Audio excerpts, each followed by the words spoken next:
यार I know Alice in Borderland पर मैं वीडियो बनाने में बहुत ज्यादा ही लेट हो चुका हूँ। यार दोस्तों जाने अनजाने मैंने इस सीरीज को इग्नोर कर दिया था। मैंने सोचा होगी यार कहीं की सीरीज, लेकिन दोस्तों जब मैंने इस सीरीज को देखा तो भाई सच में मेरे होश उड़ गए। शुरू से आखिरी तक दोस्तों जो माइंड ब्लोइंग कॉन्सेप्ट यूज किया गया है वो सच में यार बहुत ही गजब लेवल का है। और हाँ यार एलिस इन बॉर्डरलैंड पर बहुत से लोगों ने ऑलरेडी वीडियो बना दिए हैं, लेकिन दोस्तों ये जो वीडियो है वो सबसे ज्यादा डिटेल्ड वीडियो में से एक होने वाला है, क्योंकि इस एक वीडियो में आपके सारे सवालों के जवाब दिए जाएंगे, जैसे कि एक्चुअल में बॉर्डरलैंड क्या है, आरिसू और उसके दोस्त वहाँ पर कैसे पहुंचे, और जब आरिसू की 1 मिनट के लिए सांस बंद हुई थी तो टोक्यो का जो बॉर्डरलैंड है ये सब क्या सिर्फ और सिर्फ उसके दिमाग में चल रहा था। सारे सवालों के दोस्तों आपको इस वीडियो में जवाब मिलने वाले हैं। लेकिन दोस्तों आने वाले समय में अगर आप इस सीरीज को देखने जा रहे हैं तो आपका मजा क्रिकेटर ना हो, इसलिए मैं आपको पहले ही वार्निंग दे दूं कि भाई ये वीडियो में भर भर कर स्पॉयलर्स होने वाले हैं। और यार इसी तरह की धांसू एक्सप्लेनेशन में आप बहुत ज्यादा भरोसा रखते हैं तो प्लीज जाके भाई इस चैनल को जाके सब्सक्राइब कर लीजिए। बाकी बिना दो बात और ज्यादा किए करते हैं ज्यादा वीडियो की शुरुआत।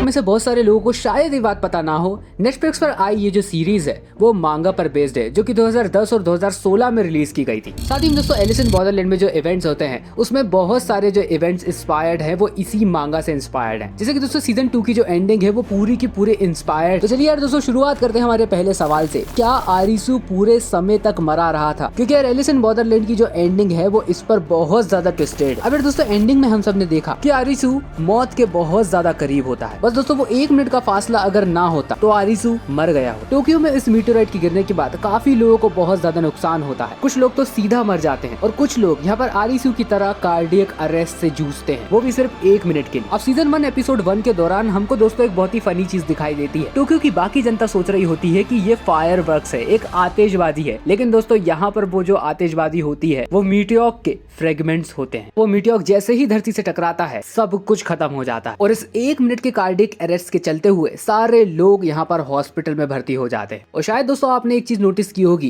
कि इस गेम में वही सब लोग होते हैं जो कि एक्चुअल में अभी हॉस्पिटल में भर्ती हैं। और पूरी सीरीज भर दोस्तों हम इसी चीज का आंसर तलाशते रहे कि आखिरकार बाकी सब लोग कहाँ गए। उसका आंसर दोस्तों क्लियर कट सा यही था कि सभी लोग उस मीटेओराइट के गिरने के टाइम वहां पर नहीं थे। तो कार्डियक अरेस्ट के चलते हुए जो 1 मिनट के लिए डेथ और लाइफ के बीच में जूझ रहे थे वही इस गेम में थे। मैं दोस्तों आप सब लोगों के मन में एक सवाल बहुत ही तेज आ रहा होगा कि उस मीटेओराइट गिरने के दौरान जब कारुबे और चोता मर चुके थे तो फिर वो गेम में क्यों थे? इस चीज का सवाल दोस्तों बहुत ही ज्यादा क्लियर है कि यहाँ पर दोस्तों सारे के सारे जो लोग थे वो कार्डियक अरेस्ट से 1 मिनट के लिए जूझ रहे थे, लेकिन कारुबे और चोता 2 लोग ऐसे थे जो कि 1 मिनट के अंदर ही मारेगा। इसलिए दोस्तों ये जो 2 कैरेक्टर हैं वो हमको गेम में भी एक लिमिटेड समय के लिए दिखाई दिए। बाकी दोस्तों जो बाकी लोग भी हमने मरते हुए देखे वो भी 1 मिनट से कम देर के बाद सर्वाइव नहीं कर पाए, वो सब भी 1 मिनट के अंदर अंदर चल बस। इसका मतलब दोस्तों वो जो मीटेओराइट गिरा था उस पर बहुत सारे लोगों की मौत हो चुकी थी। यार इस सीरीज में दोस्तों आपने एक चीज ध्यान से नहीं देखी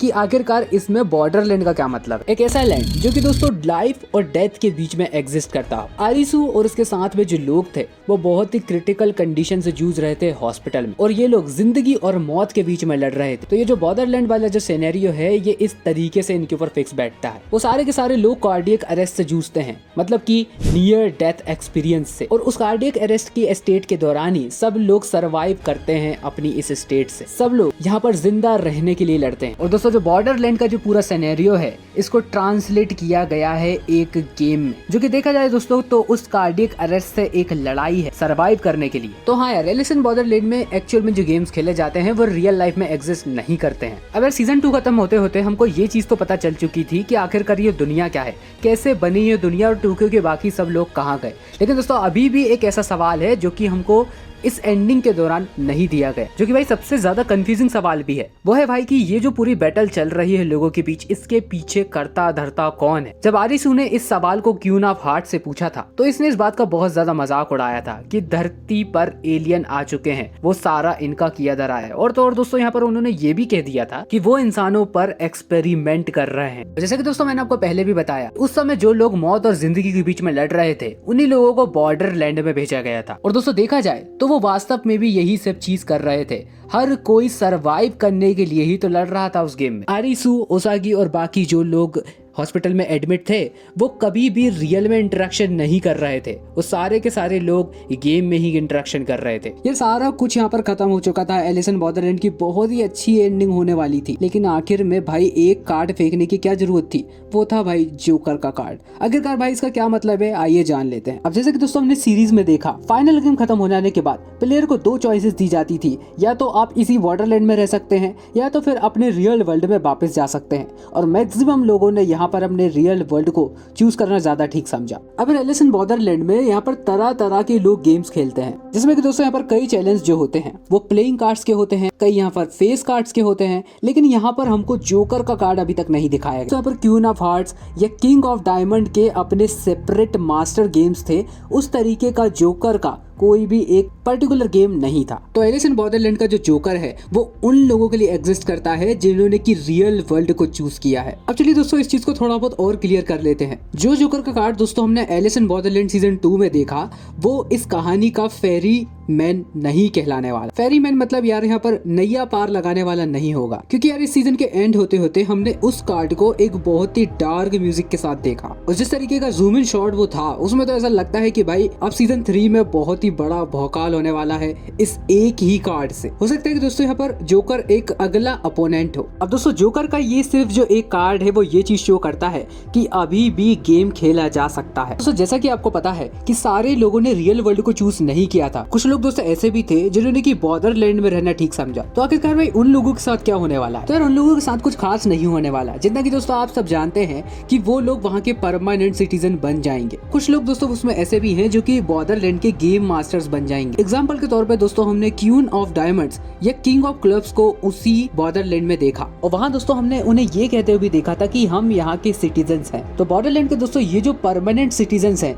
इनके पास भी कभी एक ऐसा मौका आया होगा कि क्या आप रियल वर्ल्ड में जाना चाहते हैं या फिर इसी वर्ल्ड में रहकर इसके सिटीजन्स बनना चाहते हैं। तो जिन लोगों ने सीजन 2 की एंडिंग के दौरान वहां पर रहना ठीक समझा, वो वहां के शायद गेम मास्टर्स भी बन सकते हैं। लेकिन दोस्तों आप सबके मन में एक सवाल और बहुत ज्यादा तेज आने वाला है कि दोस्तों हमने ये क्वीमा या क्वीन ऑफ हार्ट्स जैसे वहां पर जो लोग देखे, वो उस बॉर्डरलैंड में पहले से क्या कर रहे थे? दोस्तों इस बात का जवाब भी बहुत ज्यादा सिंपल है कि यहाँ पर बॉर्डरलैंड में जो समय है वो सबके लिए इक्वल नहीं रहता है। हो सकता है दोस्तों यहाँ पर मीटियोर को इम्पैक्ट उन लोगों को पहले किया गया हो और वो इस बॉर्डरलैंड में पहले ही आ गए हो। अब यार आरिसी और ओसागी एक दूसरे को क्यों नहीं पहचान पा रहे थे? यार सच बता रहा हूँ दोस्तों, वो जो आखिरी का एक सीन था जिसमें कि दोस्तों आरिसी और ओसागी एक दूसरे को बिल्कुल भी नहीं पहचान पा रहे थे, वो एक बहुत ही वरीड कंडीशन थी। क्योंकि दोस्तों यहाँ पर आरिसू ने ओसागी से वादा किया था कि मैं जिंदगी भर तुम्हारा साथ नहीं छोड़ूंगा, और यहाँ पर दोस्तों ये सारी चीजें भूल जाएंगे तो यहाँ पर लव स्टोरी कंटिन्यू कैसे रहने वाली है? तो दोस्तों जो कुछ हुआ वो 1 मिनट के अंदर हुआ था, और जो इनके बीच का जो प्यार का प्रकरण है वो नियर डेथ एक्सपीरियंस के साथ हुआ था। अब एंडिंग के दौरान दोस्तों इन दोनों लोगों ने एक दूसरे को पहचानने की भी कोशिश की थी, और जैसे जैसे कर दोस्तों बात करना भी चालू कर दी थी। आने वाले समय में दोस्तों ऐसा भी हो सकता है कि हमको इन लोगों के बीच में एक अच्छी खासी लव स्टोरी देखने को मिले, और कैसे भी करके यहाँ पर रियल वर्ल्ड में भी वो एक दूसरे को रिकॉग्नाइज कर ही लेते हैं। क्या हुआ दोस्तों अगर उनके साथ उनकी यादें नहीं है, लेकिन इसके बाद भी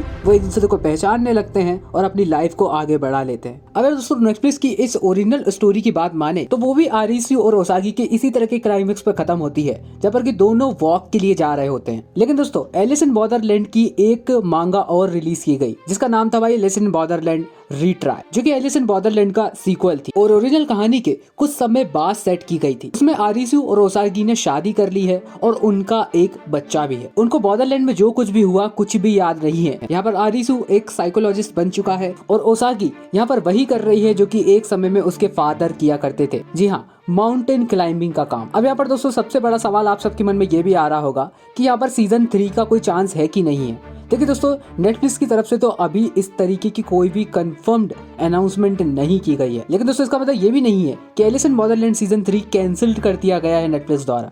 कुछ भी हो सकता है। लेकिन दोस्तों यहाँ पर इस सब के रिगार्डिंग एक बहुत बुरी खबर ये भी है कि यहाँ पर एलिस इन बॉर्डरलैंड के जितने भी इवेंट थे वो ऑलरेडी कवर किए जा चुके हैं। अब अगर क्रिएटर्स चाहें तो यहाँ पर सीक्वल के तौर पर कुछ ला सकते हैं। जैसे कि दोस्तों मैंने आपको पहले भी बताया है, एलिस इन बॉर्डरलैंड रीट्राई से कुछ इवेंट्स ले सकते हैं। और दोस्तों अगर इसमें का कुछ भी होता है तो उस जोकर वाले कार्ड का जवाब सीजन 3 में दिया जा सकता है। मतलब भाई 90% पॉसिबिलिटी तो है कि सीजन 3 आने वाला है और उसमें बहुत सी चीजों को और रिवील किया जा सकेगा। और इस चीज की पॉसिबिलिटी भी है कि आरिसु और ओसागी की स्टोरी है वो सेम वैसी की वैसी होने वाली है, जैसे कि मैंने आपको पहले भी बता चुका हूँ। अगर सीजन 2 का एक पर्पस क्या था इस चीज को भी दोस्तों जान लेते हैं। और दोस्तों इस सीजन का जो पर्पस था वो एक बहुत ही डार्क भी कह सकते हैं आप यहाँ पर कि दोस्तों ये जो कहानी है वो उन लोगों के ऊपर फोकस्ड है जिनको अपनी लाइफ की कोई भी वैल्यू नहीं है। जैसे कि दोस्तों आरिसु को ही देख लीजिए, वो डिप्रेशन से डील कर रहा था, उसे भी इस जिंदगी में ज्यादा जीने की उमंग नहीं थी। वहीं ओसागी को देख लीजिए, अपने फादर के जाने के बाद वो बहुत ही एक ग्रीफ लाइफ बिता रही थी, अपनी जिंदगी से लड़ रही थी, एक बहुत ही सैड टाइप लाइफ बिता रही थी। चिचिया ने लोगों के बारे में परवाह करना बंद कर दी थी। उस बॉर्डरलैंड ने उसे लोगों के बारे में परवाह करना बताया, एक इंसान की जिंदगी क्या होती है, उसकी अहमियत क्या होती है, इस चीज के बारे में चिचिया ने बहुत अच्छे तरीके से जान लिया। और जो लोग इसमें के थे जिन्हें लाइफ से कोई ज्यादा एक्सपेक्टेशन नहीं थी, उन्होंने ही बॉर्डरलैंड को छोड़कर रियल लाइफ में लौटने का फैसला लिया था। इसका मतलब दोस्तों सभी लोग जीना चाहते हैं इस धरती पर। लाइफ में कुछ कंडीशंस हो जाती हैं जिससे कि हम सोचते हैं कि हमें ये लाइफ में नहीं जीना है और हम मरना चाहते हैं, लेकिन इस एक गेम ने पूरी लाइफ क्लास दे दी इन सब लोगों को। एलिस इन बॉर्डरलैंड में जो कैरेक्टर्स खेल रहे थे उनको एक तरीके से सेकंड लाइफ दी गई है, एक सेकंड चांस दिया गया है अपनी जिंदगी को खुलकर जीने का। और यार दोस्तों एंडिंग में हमने ये भी देखा कि चिचिया जब फाइनली उठ जाता है और बेड से, तो यहाँ पर दुनिया को देखने का उसका जो नजरिया होता है वो पूरे तरीके से चेंज हो गया होता है। आवारिजू के दोस्तों को तो बिल्कुल भी नहीं बचाया जा सका। अब यही चीज शायद दोस्तों भगवान को मंजूर थी। मेरी तरफ से थी दोस्तों सीजन 2 की ये पूरी एंडिंग। बाकी यार दोस्तों अगर आप एलिस इन बॉर्डरलैंड के बारे में जानना चाहते हैं तो नीचे जाके कमेंट बॉक्स में बताना बिल्कुल भी मत भूलिए। बाकी यार दोस्तों मैं बहुत दिन से नोटिस कर रहा हूँ कि आप वीडियो तो देख लेते हैं लेकिन वीडियो को लाइक नहीं करते यार, ऐसा मत करो प्लीज, वीडियो को लाइक किया करो, मतलब प्लीज। तो चले यार, मुलाकात होगी दोस्तों आपसे अगले ही एक वीडियो में, तब तक के लिए बाय।